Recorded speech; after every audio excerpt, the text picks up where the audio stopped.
Hi எல்லாருக்கும். இன்னைக்கு ஒரு சூப்பரான விளாக் மட்டும் இல்லை, ரொம்ப ஸ்பெஷலான விளாக்.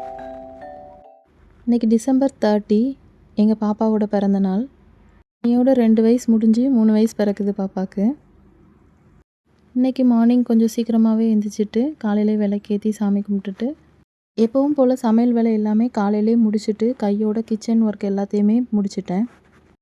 கிச்சனை க்ளீன் பண்ணுறது, பாத்திரம் விளக்குறது எல்லாமே முடிச்சாச்சு. இன்றைக்கி மீன் குழம்பு தான் வச்சுருந்தேன். மீன் தான் பாப்பா கொஞ்சம் விரும்பி சாப்பிடுவா. சிக்கன் மட்டன்லாம் அவள் சாப்பிடவே மாட்டாள். ஸ்கூலுக்கு ஸ்நாக்ஸுக்கு ஒரு ஆப்பிளை கட் பண்ணி கொஞ்சம் தண்ணியில் லைட்டாக சால்ட் ஆட் பண்ணி மிக்ஸ் பண்ணிவிட்டு அதில் இந்த ஆப்பிள் ஒரு 5 நிமிஷம் போட்டு வச்சுட்டு அப்புறம் எடுத்து வச்சு கொடுத்தோம்னா ஆப்பிள் கருக்காது, நல்லா ஃப்ரெஷ்ஷாகவே இருக்கும். நம்ம கொடுத்து விட்ட மாதிரி ஸ்நாக்ஸ் டைமில் அவளுக்கு சாப்பிட்றதுக்கு கரெக்டாக இருக்கும். அவளுக்கு ஸ்நாக்ஸை ரெடி பண்ணிவிட்டு அவளுக்கு ட்ரெஸ் எல்லாம் போட்டு அவளை கிளப்பி விட ஆரம்பித்தாச்சு ஸ்கூலுக்கு.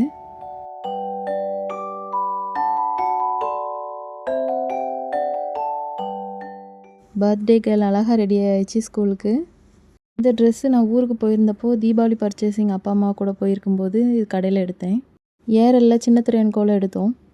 ஸ்கூல்லையும் அவளோட டீச்சர்லாம் கேட்டாங்க ட்ரெஸ் எங்கே எடுத்தீங்க அப்படின்ட்டு. இந்த ட்ரெஸ்ஸை பார்த்துட்டு இங்கே வின்டருக்கு போடுற மாதிரி ஆப்டாகவும் இருந்துச்சு, அவளுக்கும் நல்லா இருந்துச்சு இந்த ட்ரெஸ்ஸு பார்க்குறக்கு. ஸ்கூலுக்கு எல்லாம் கிளப்பி விட்டாச்சு. அவளோட சாக்லேட்ஸ் கேக்ஸ் எல்லாம் எடுத்து வச்சுட்டு பேக்கை போடுற நேரத்தில் ஸ்கூலுக்கு போக மாட்டேன் அப்படின்ட்டு அழ ஆரம்பிச்சிட்டா. இப்போ கொஞ்ச நாளாக ஸ்கூலுக்கு போகிறதுக்கு கொஞ்சம் பிடிவாதம் பிடிக்கிறா. எதுக்குன்னு தெரில. கேட்டால் ஸ்கூல் போர் அடிக்குது அப்படிங்கிறா. நான் அங்கே டீச்சர்கிட்ட போய் கேட்டேன்னா அவங்க சொல்லுவாங்க, நீங்கள் விட்டுட்டு போன ஒரு 2 நிமிஷம் தான் அழுறா, அதுக்கப்புறம் அவள் ரொம்ப ஜாலியாக தான் விளாட்றா, அதனால் நீங்கள் அதை பெருசாக எடுத்துக்கிடாதீங்க அப்படி சொல்லிட்டாங்க. சரி போக போக பழகிறோம், இப்போ தானே ஜாயின் பண்ணியிருக்கா அப்படின்ட்டு நானும் விட்டுட்டேன். இங்கே மிச்சப்படி ப்ராப்பராக ஸ்கூலிங் சேர்த்தோம்னா இப்போ வின்டர் ஹாலிடேயாக தான் இருக்கும். அநேகமாக இந்த ஒரு வருஷம் தான் அவள் ஸ்கூலில் பிள்ளைங்களோட கொண்டாடுவா. அதுக்கப்புறம் ஃபுல்லாகவே எங்கள் கூட தான் இருக்குது, செலிப்ரேட் பண்ணுற மாதிரி இருக்கும். ஏன்னா டிசம்பர் 30 அப்படிங்கிறதுனால மோஸ்ட்லி அவளோட பர்த்டே லீவில் தான் வரும். அதனால தான் சரி இன்றைக்கி வீட்டில் வைக்க வேண்டாம், ஸ்கூல் போகட்டும் அப்படின்ட்டு நான் ஸ்கூலுக்கு அனுப்பி விட்டுட்டேன்.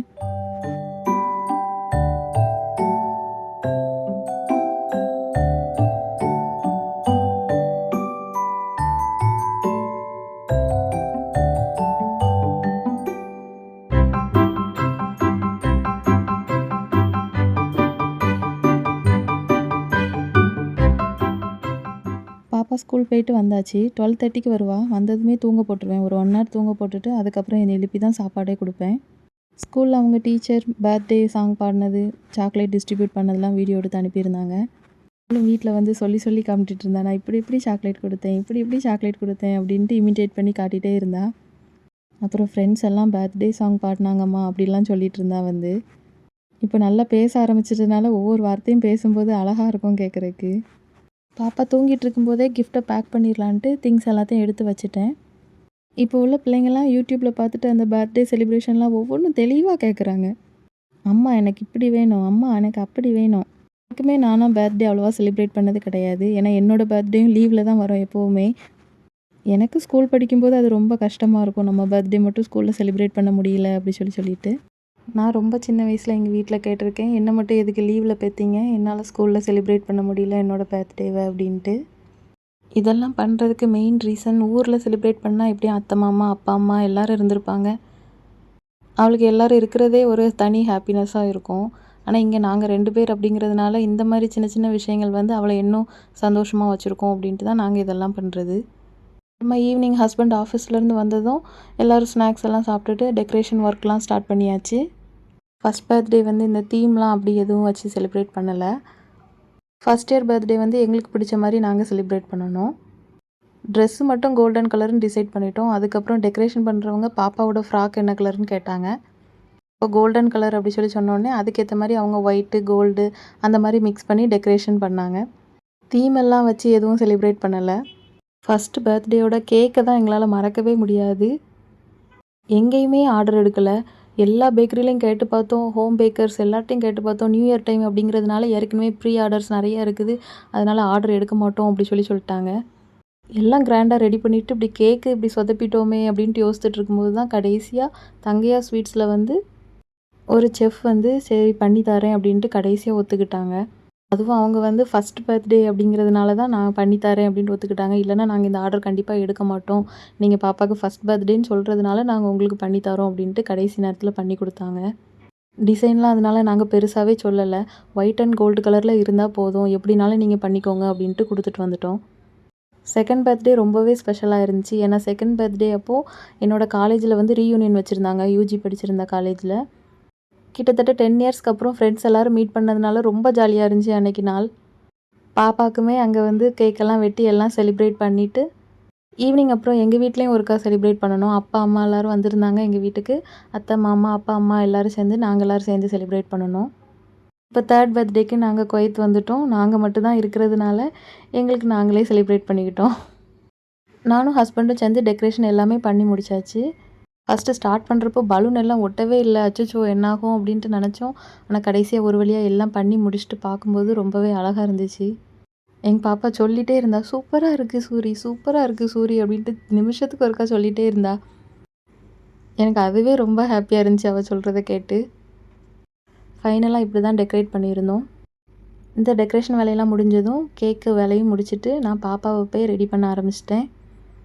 அப்புறம் அவளெல்லாம் ரெடி பண்ணிவிட்டு கொஞ்சம் ஃபோட்டோஸும் நாங்கள் எடுத்தோம் வீட்டுக்கு சென்ட் பண்ணுறதுக்காக.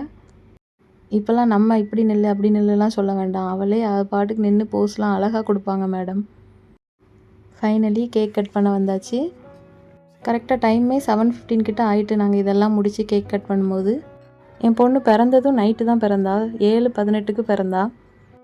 நல்ல மழை அவள் பிறக்கிற நேரத்தில் அந்த 1/2 hour மட்டும் நல்ல மழை பெஞ்சிச்சு. எப்படி சொல்லன்னு தெரில, ஆனால் வந்து ரொம்ப சந்தோஷமான நாள்னா அவள் பிறந்த அன்னைக்கு தான் எங்களுக்கு. அவள் எங்களை யாருமே பர்த்டே சாங் பாட வேண்டாம், நானே பாடிக்கிறேன்ட்டு அவளே பாடிக்கிட்டா. பர்த்டே செலிப்ரேட் பண்ணிகிட்டு இருக்கும்போதே அந்த December 30, 2021 ஞாபகம் வந்துக்கிட்டே இருந்துச்சு. பாப்பா வந்து எங்களுக்கு 4 வருஷம் கழித்து தான் பிறந்தா. அந்த 9 months ப்ரெக்னென்சி பட்ட கஷ்டம்லாம் அந்த ஒரு நாளில் காணாமல் போயிடும் அப்படிங்கிற மாதிரி தான் இருந்துச்சு அந்த ஃபுல் ஜேர்னியுமே எனக்கு. பாப்பாவை ஃபஸ்ட் டைம் பார்த்தப்போ எனக்கு வந்து அவளை நான் உண்மையை சொல்லணும்னா நான் ஃபஸ்ட் டைம் அவளை பார்க்கவே இல்லை. நெக்ஸ்ட் டே தான் நான் அவளை பார்த்தேன். ஏன்னா ஆப்ரேஷன் முடிஞ்சு என்னால் கண்ணே ஓப்பன் பண்ண முடியல. அப்போ வந்து நான் அந்த கையை மட்டும் அவளை கையை பிடிச்சேன். அப்போ என்னோட அந்த ஒரே ஒரு அந்த விரலை வந்து நல்லா இறுக்கி பிடிச்சிக்கிட்டா.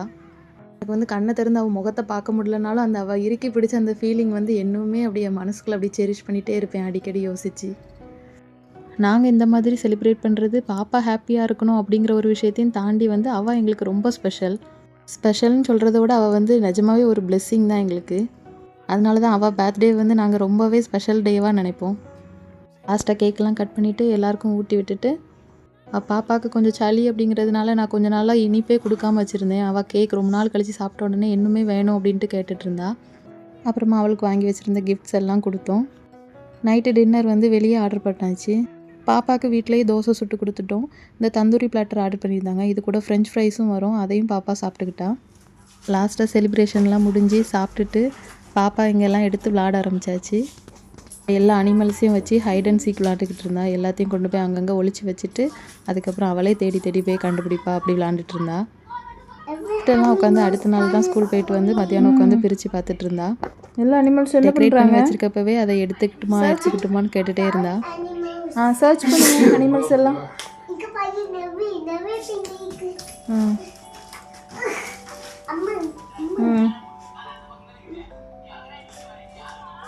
உங்களுக்கு இந்த vlog கண்டிப்பாக பிடிக்கும்னு நினைக்கிறேன். பிடிச்சிருந்தா என்னோடய சேனலை சப்ஸ்கிரைப் பண்ணுங்கள், லைக் பண்ணுங்கள், கமெண்ட் பண்ணுங்கள், ஷேர் பண்ணுங்கள். இன்னொரு வீடியோவில் பார்க்கலாம். பாய்.